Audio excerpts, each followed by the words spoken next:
A gente não pode se calar com o que está errado. A Constituição é justamente esse norte para que a gente possa ter justiça para todos. Mas o que nós estamos vendo aí é a metralhadora, vamos dizer assim, especialmente do STF, voltada para quem os critica, quem coloca os seus abusos de forma clara. E eu quero justamente falar sobre esse assunto hoje, que é o assunto da semana, e vai ser da próxima também. Esta pequena introdução que você acabou de ver é o que nós vamos trazer para você neste vídeo. Este aí é o senador Eduardo Girão do Novo do Ceará. Ele vai fazer uma retrospectiva das coisas que está acontecendo no nosso país nos últimos tempos e nós vamos reagir a isto. Ele vai falar a respeito dos patriotas. Você concorda ou não concorda do que está acontecendo com os patriotas? Também ele vai falar a respeito da liberdade de expressão. Ele vai trazer uma sonora que está no seu celular e eu peço que você preste bastante atenção no que está nesta sonora e deixe nos comentários para que nós possamos compreender como que você está absorvendo tudo que vai ser falado nesta sonora. Não se esqueça de deixar aí nos comentários. Também eu quero te pedir, se você não é inscrito, se inscreva no canal. Venha fazer parte da família Visão Cristã. Você é muito importante aqui. Vamos interagir com o que o senador Eduardo Girão vai trazer para nós. Preste bastante atenção para que você possa deixar nos comentários tudo o que você entendeu a respeito da fala do senador. Vamos ao senador. Mas o que a gente está vendo no Brasil é tudo invertido. O que nós estamos vendo no Brasil é inversão de prioridades e de valores e princípios. Você vê os corruptos sendo soltos, ganhando aí privilégios, e, ao mesmo tempo, você vê quem cumpre a lei sendo perseguido de forma implacável. Quem é de direita, quem é conservador, é perseguido nesse país. Nós temos presos políticos em pleno século XXI. E a gente não pode se calar. Se fosse alguém do PT que estivesse sofrendo isso, por exemplo, que eu tenho muitas restrições e coloco aqui as incoerências, mas eu defenderia a liberdade de expressão. A gente não pode se calar com o que está errado. A Constituição é justamente esse norte para que a gente possa ter justiça para todos. Mas o que nós estamos vendo aí é a metralhadora, vamos dizer assim, especialmente do STF, voltada para quem os critica, quem coloca os seus abusos de forma clara.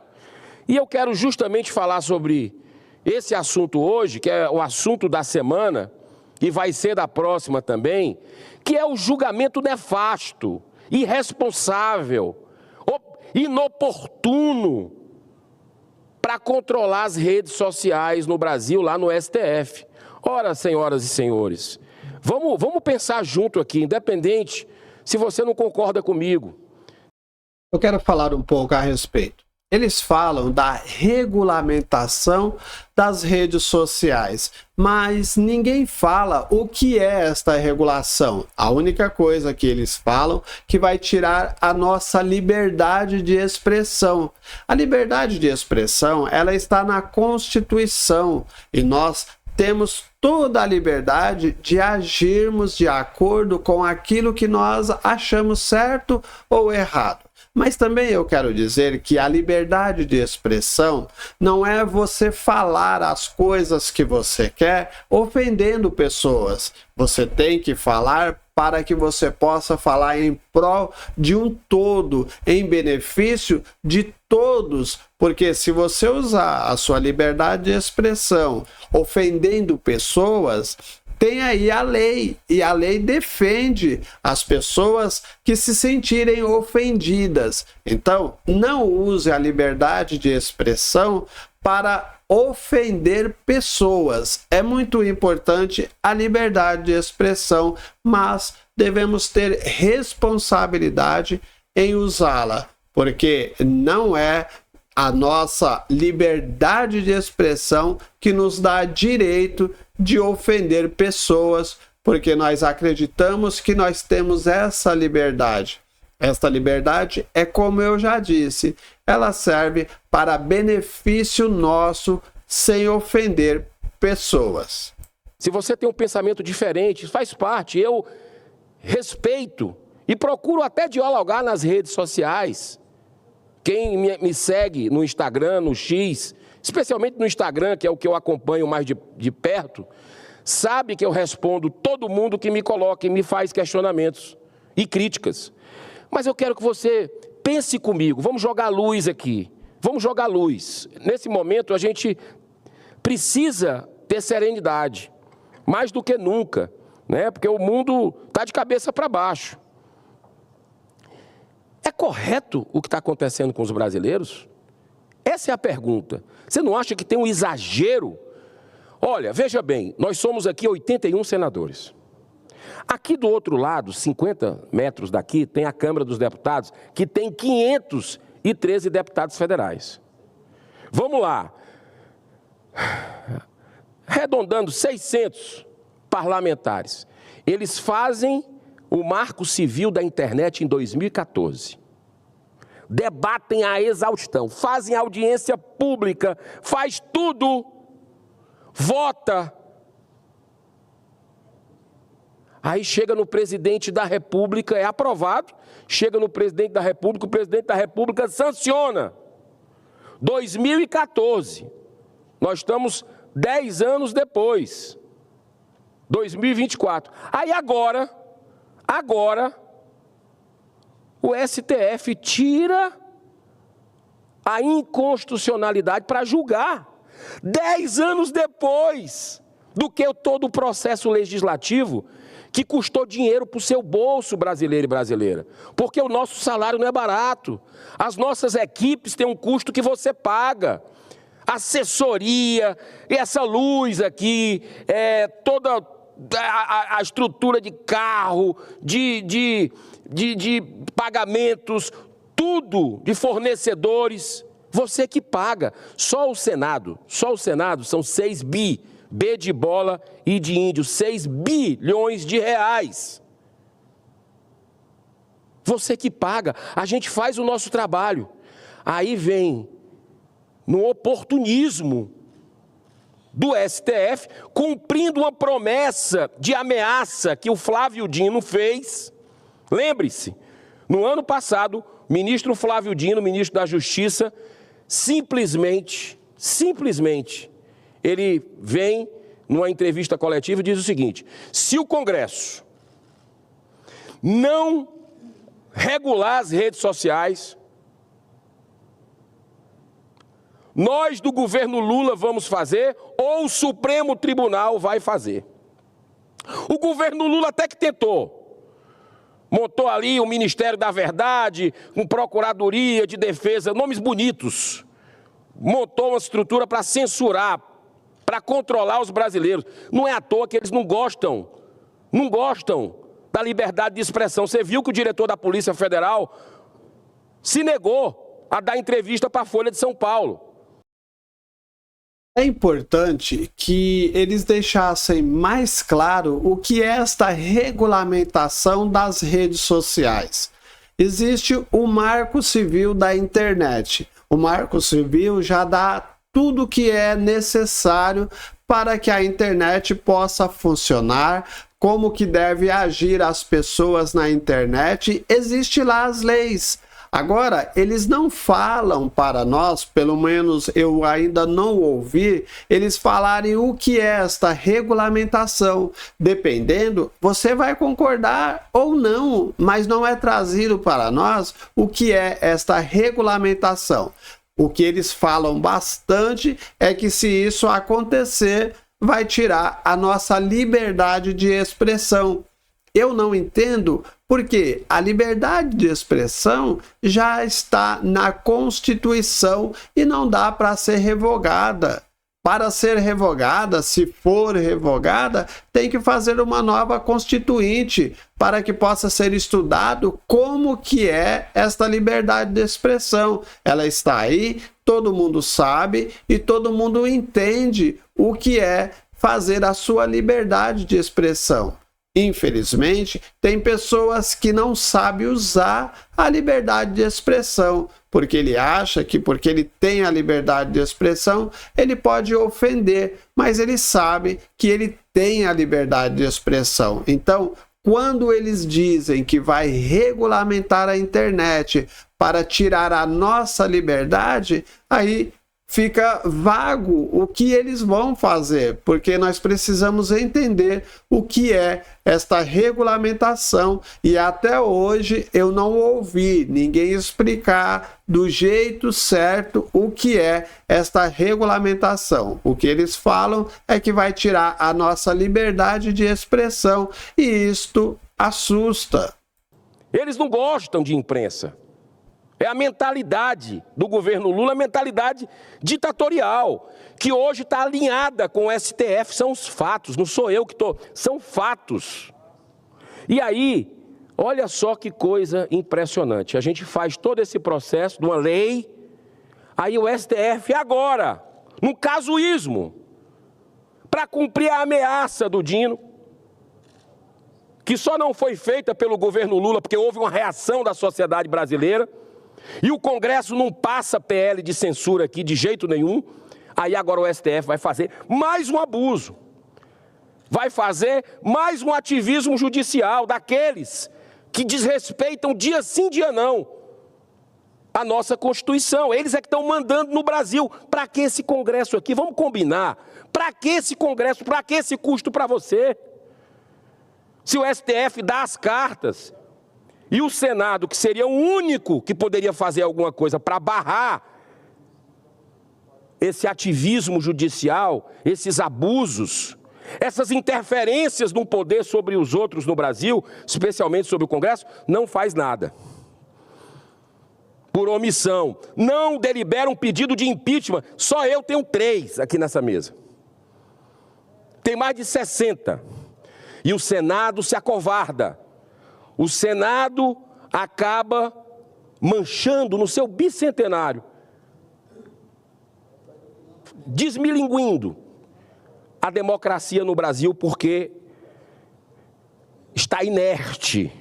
Agora, eu quero passar um áudio aqui para vocês, para ver o nível que nós chegamos nesse julgamento que está no Supremo, lá do Marco Civil da internet, que eles querem fazer o controle da rede social e a censura. E nós vamos entender por quê. É para o projeto de poder ou é para se blindar de críticas? Porque eles são os bonzões, os bons. E não pode ter crítica, mas fazem aberrações o dia inteiro. Tá aqui, ó. Vou passar para vocês. Deixe nos comentários como que você entende esta sonora que ele vai trazer aí. É muito importante. Nós podemos entender que aquilo que aquele policial fez em São Paulo na ponte, que desde ontem está sendo repetido nas televisões brasileiras, nos telejornais, é uma liberdade de expressão? Se nós levarmos a liberdade de expressão ao absoluto, ele estaria protegido pela liberdade de expressão. A liberdade de expressão abarca qualquer expressão? O marido que bate na mulher dentro de casa e ainda vai na frente do juiz, e todos nós sabemos relatos disso, e depõe: doutor, eu não bato em mulher. A ministra Carmen Lúcia outro dia lembrava esse episódio aqui no café conosco, de um juiz do interior que contou a ela esse caso. Doutor, eu não bato em mulher não, mas o senhor está sendo acusado aqui de ter batido na sua mulher. Ah, mas essa é minha. É a minha mulher. Mas eu não sou violento, eu não saio por aí batendo nas mulheres, não. Mas essa é minha. Isso é liberdade de expressão. Se nós levarmos o absoluto liberdade de expressão, tudo está permitido.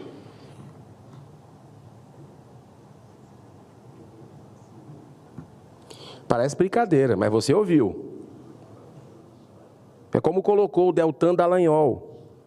Nunca, jamais, em nenhum lugar algum, em nenhum momento, ninguém cogitou que o direito à liberdade de expressão engloba também jogar pessoas de ponte, espancar esposa, só na cabeça do Toffoli, do ministro Toffoli. Olha a comparação absurda, estapafúrdia que ele fez para justificar a censura. Cadê a racionalidade? Cadê o bom senso? Cadê as pessoas de bom senso nesse país para chegar e dizer, ó, tá aí, eles não têm nem argumento. Mas querem calar você. Querem jogar uma pá de cal no restinho de democracia que a gente ainda pode ter. Essas declarações, com analogias referentes à liberdade de expressão, são tão absurdas do ministro Toffoli que jamais chamariam a atenção se fossem ditas por alguma pessoa que tivesse com sinal de embriaguez e fosse um ignorante jurídico. Nós estamos falando de um voto de um ministro do Supremo, pessoal. Num dos julgamentos mais arbitrários da história do STF, pois tem um duplo objetivo: controle das redes sociais e legitimação da censura no Brasil, ferindo de morte a nossa Constituição. Essa mesma Constituição exige apenas duas condições essenciais para que uma pessoa possa ser indicada para a Suprema Corte brasileira. Sabe qual é a primeira? A primeira é o notório ou notável saber jurídico. Isso significa, na visão dos constituintes, que não basta apenas a formação superior em direito. É muito mais do que isso. Trata-se de um conhecimento acima da média, demonstrado ao longo da vida. A segunda condição é a reputação ilibada. Novamente, os constituintes quiseram destacar que essa pessoa deve desfrutar, no âmbito da sociedade, de uma reconhecida idoneidade moral. Ou seja, qualidade de uma pessoa íntegra, sem manchas na vida, em outras palavras, incorruptível. Essas últimas declarações, completamente desconexas do ministro, vêm corroborar que ele não atende à condição definida pela Constituição, pois sua carreira jurídica foi limitadíssima, como advogado do PT. Essa fala dele escancara um despreparo completo. Ele comparou alho com bugalho, banana com melancia. Ele comparou coisas que não têm relação. O Toffoli também ganhou uma péssima notoriedade quando anulou as condenações de Marcelo Odebrecht e do empresário Léo Pinheiro, ex-presidente da OAS. Ambos foram os principais colaboradores da Lava Jato e, como réus confessos, aceitaram devolver aos cofres públicos mais de 10 bilhões de reais que roubaram do povo brasileiro. O Toffoli foi lá e anulou. Ou seja, esse dinheiro caiu do céu. Daqui a pouco, esse dinheiro desviado, nós vamos ter que devolver para os caras que desviaram, porque esse dinheiro voltou para o Brasil. Além disso, foi Léo Pinheiro, senhor presidente, que apresentou as principais provas materiais e testemunhais sobre o escândalo do triplex do Guarujá, que levou à condenação do Lula. Sim, do presidente da República hoje no Brasil, que foi condenado em 3 instâncias. A gente não pode esquecer isso. Quando a gente fala isso lá fora, as pessoas não entendem como é que é. Foi condenado em 3 instâncias por corrupção e lavagem de dinheiro, Lula. Detalhe, por dezenas de juízes. Na primeira instância, que um colega nosso sentenciou, o Sérgio Moro, quando chegou na segunda, aumentaram a pena porque viram que tinha coisas mais graves, que mereciam a pena maior. Aí, por um malabarismo jurídico, o STF resolve por um CEP. Por um CEP. Ou seja, não diz que ele foi absolvido, o processo apenas foi invalidado porque foi feito no lugar errado. Mas está lá, o nome de Lula é citado em centenas de vezes em delações premiadas. Isso ninguém apaga da história, não. Isso é a verdade sempre triunfa, tá? Mas cedo ou mais tarde, a verdade sempre triunfa, é a história da humanidade que mostra isso. E o bem vai prevalecer, a justiça vai prevalecer. Agora, senhor presidente, foi justamente o Marcelo Odebrecht o responsável pela organização de um departamento em sua empresa, exclusivamente para administrar o pagamento de propina. O que é que você precisa de mais sinal? E ele dava os codinomes aos políticos corruptos. Um dos codinomes que teve a maior repercussão até hoje foi o amigo do meu pai. Adivinha? Puxa na história, 2019, o amigo do meu pai, a gente chegando aqui no Senado, começa a ver o enterro da Lava Jato a partir de decisões do Supremo Tribunal Federal, que deveria avançar com a Lava Jato. Tinha dever moral de avançar nessa nação, um trabalho feito por funcionários públicos exemplares da Justiça Federal, delegados da Polícia Federal, promotores públicos. Mas não, retrocedeu. Senhor presidente, para encerrar, muito incomodado com a liberdade de expressão dessa verdade, nós vimos aqui, em 2019, se criar o famigerado inquérito das fake news. Tudo começou, o momento de sombra, de treva que a gente vive hoje, começou, você vai entender por quem, em 2019, com o famigerado inquérito das fake news, também conhecido como inquérito do fim do mundo. E o Toffoli, como presidente naquela época do STF, indicou Alexandre de Moraes, com poderes inéditos na jurisprudência brasileira, para denunciar, para investigar, para julgar, para condenar, se transformando num verdadeiro censor nacional, instituindo aí uma ditadura da toga no Brasil que só vem se agravando. Uma escalada antidemocrática que nós estamos vendo no Brasil e que eu, junto com outros parlamentares aqui do Senado e da Câmara, estamos denunciando nos 4 cantos do mundo. E vamos continuar denunciando, até que o sol da liberdade, da democracia, volte a iluminar os corações do brasileiro que está com medo dessa ditadura, mas não vai se dobrar, não vai baixar a cabeça, porque nós temos os filhos e netos para honrarmos as futuras gerações desse país, para que elas tenham um futuro brilhante. Como você acabou de ouvir, o senador Eduardo Girão, ele expressou coisas que estão acontecendo no nosso país nos últimos tempos. É importante que você deixe a sua visão aí nos comentários. Você concorda ou não concorda com as coisas que ele trouxe para nós? Também não se esqueça de deixar aí nos comentários a sua visão a respeito desta sonora que fala que a liberdade de expressão está aí, que é comparada com o que foi feito pelo policial, o que foi falado a respeito do marido. Você concorda que isto é liberdade de expressão? Deixe nos comentários, que é muito importante. Eu espero que você tenha entendido. Até o próximo vídeo, se Deus assim nos permitir.